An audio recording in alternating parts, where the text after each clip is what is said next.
Hello दोस्तों, स्वागत है आप सभी का साउंड टेक की एक और नई वीडियो में। आज की इस वीडियो में मैं आप सभी को बताऊंगा 60-0-60 15 ampere with 12-0-12 2 ampere and 0-12 2 ampere copper transformer का वाइंडिंग डेटा। तो चलिए वीडियो को शुरू करते हैं। इस कैलकुलेशन के लिए मैंने यूज़ करा है 7 नंबर की कोर का। कोर के ऊपर इसके साइज लिखे हुए हैं, आप चाहे तो स्क्रीनशॉट ले सकते हैं। तो यहाँ पे मैंने एक डायग्राम बनाया ट्रांसफार्मर का। इसमें पहला लूप है 60-0-60 का, दूसरा लूप है 12-0-12 का, तीसरा लूप है 0-12 का और प्राइमरी में मैंने 230 वोल्ट एसी इनपुट लिया है। तो स्टेप वन की तरफ चलते हैं, जब हम कैलकुलेट करेंगे ट्रांसफार्मर का VA यानी कि ट्रांसफार्मर की पावर।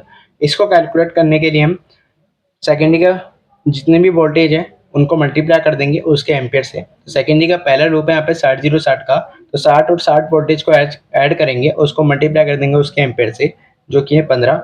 इसी तरह से 12-0-12 के लिए 12 और 12 वोल्टेज को मल्टीप्लाई कर ऐड करके उसको मल्टीप्लाई कर देंगे उसके एम्पियर से जो कि है 2।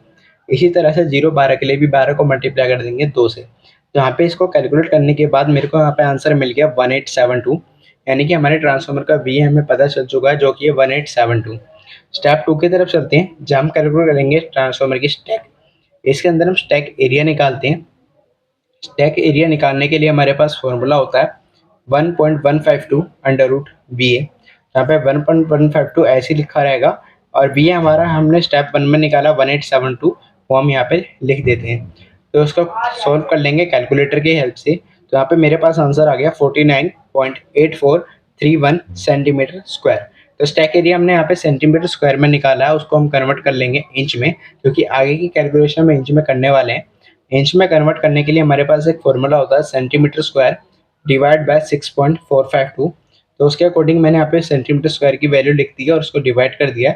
डिवाइड करने के बाद मेरे पास आंसर आ गया 7.73 इंचेस, यानी कि हमें अब इंच में स्टैक एरिया मिल गया है जो कि 7.73 इंचेस। स्टेप 3 की तरफ चलते हैं, जहाँ हम कैलकुलेट करेंगे ट्रांसफार्मर की बोबिन। तो बोबिन कैलकुलेट करने के लिए हमारे पास फॉर्मूला होता है bobbin area equals to bobbin की लेंथ इनटू विड्थ। तो बोबिन एरिया बराबर होता है स्टैक एरिया के, जो कि हमने यहाँ पे निकाला है। तो उसकी वैल्यू हमने यहाँ पे लिख दी है 7.73। बोबिन की लेंथ हमें निकालनी है, तो उसकी जगह मैंने यहाँ पे लिख दिया L, जो कि लेंथ को डिनोट करता है।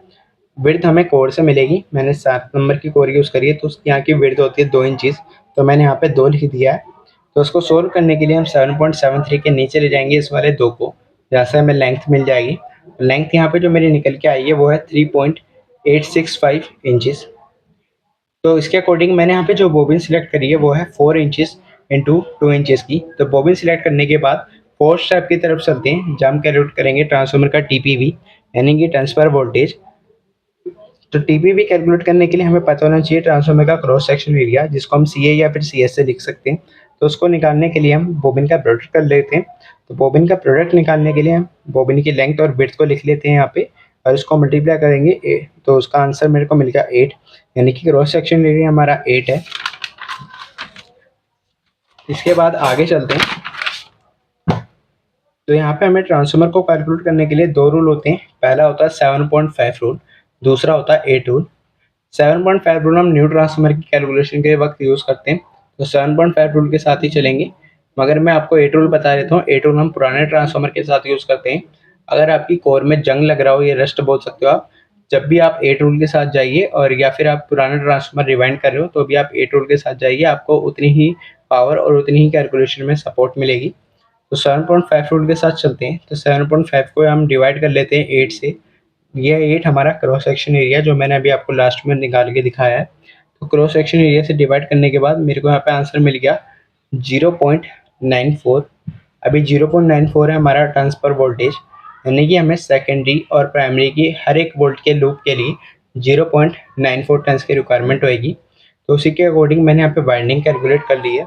तो S1 यानी कि सेकेंडरी का फर्स्ट लूप जो कि है 60-0-60 का, तो 60-0-60 के लिए 60 वोल्टेज को मल्टीप्लाई कर लेंगे हम 0.94 यानी कि ट्रांसफर वोल्टेज से। तो यहाँ पे मेरे को आंसर मिल गया 57 टर्न्स। इसी तरह से सेम मैंने दूसरे 60 वोल्टेज के लिए भी करा है, तो अभी यहाँ आ गया 57 टर्न्स। तो यानी कि हमें 60-0-60 के लिए 57 प्लस 57 टर्न्स की रिक्वायरमेंट होगी। तो S2 की तरफ चलते हैं, सेकेंडरी का सेकेंड लूप जो कि है 12-0-12 का। तो इसके लिए भी हम 12 वोल्टेज को मल्टीप्लाई कर देंगे 0.94 से, और यहाँ पे सेम मैंने करा है। तो आंसर मेरे को यहाँ पे मिल गया 12 टर्न्स प्लस 12 टर्न्स, यानी कि हमें 12-0-12 के लिए 12 और 12 टर्न्स की रिक्वायरमेंट होएगी। S3 जो कि है 0-12 का, तो इसके लिए भी सेम कैलकुलेशन है और यहाँ भी हमें 12 वोल्टेज के लिए 12 टर्न्स की रिक्वायरमेंट होएगी। अब चलते हैं प्राइमरी के लिए। तो प्राइमरी की टोटल टर्न्स की कैलकुलेशन है, क्योंकि प्राइमरी में मेरा सिंगल वोल्टेज और सिंगल टर्न्स चल रहा है। तो प्राइमरी की जो हमारी वोल्टेज चाहिए हमें, वो चाहिए हमें 0 से 230 वोल्टेज के लिए। तो 230 को मल्टीप्लाई कर देंगे 0.94 से, तो यहाँ पे मेरे को आंसर मिल गया 217 टन्स, यानी कि 217 टन्स लगेंगे हमें प्राइमरी में। तो स्टेप 5 की तरफ चलते हैं, क्योंकि मैंने यहाँ पे आपको सारी कैलकुलेशन बता दी है। तो लास्ट स्टेप हमारा बचता है वायर सिलेक्ट करना, हमें कौन सा SWG की वायर चाहिए। तो 5th स्टेप हमारा बन गया SWG वायर सिलेक्शन। तो SWG वायर सिलेक्ट करते हैं IS1 के लिए। IS1 यानी कि सेकेंडरी के फर्स्ट लूप के एम्पियर, जो कि है 60-60 15 एम्पियर। तो 15 एम्पियर के लिए हम यहाँ पे यूज़ करेंगे 14 SWG की वायर। सेकेंड वाली जो कि IS2 है, यानी कि सेकेंड लूप, जो कि 12-0-12 2 एम्पियर का। तो 2 एम्पियर के लिए हम यहाँ पे यूज़ करेंगे 21 SWG की वायर। इसी तरह से IS3 जो कि है 0-12 2 एम्पियर का, तो 2 एम्पियर के लिए यहाँ पे भी हम यूज़ करेंगे 21 SWG की वायर। अब चलते हैं प्राइमरी के लिए, आई प्राइमरी टोटल वाली। तो आई प्राइमरी हमें सबसे पहले यहाँ पे निकालना पड़ेगा एम्पियर कितने चाहिए, क्योंकि हमें केवल इनपुट वोल्टेज पता है। एम्पियर निकालने के लिए हमारे पास फॉर्मूला होता है VA डिवाइड बाई VAN, यानी कि ट्रांसफार्मर की पावर को डिवाइड कर देते हैं इनपुट वोल्टेज से। तो ट्रांसफार्मर की हमने VA निकाला था 1872, उसको डिवाइड कर देंगे 230 से, जो कि हमने इनपुट वोल्टेज लिए। तो यहाँ पे मेरे को आंसर मिल गया 8.14 एम्पियर। तो 8.14 एम्पियर की वायर की रिक्वायरमेंट है, तो उसके लिए हम यहाँ पे यूज़ करेंगे 16 SWG की वायर। अगर आपको ये वीडियो पसंद आई हो तो वीडियो को लाइक करें, शेयर करें, कमेंट करें, चैनल को सब्सक्राइब करें।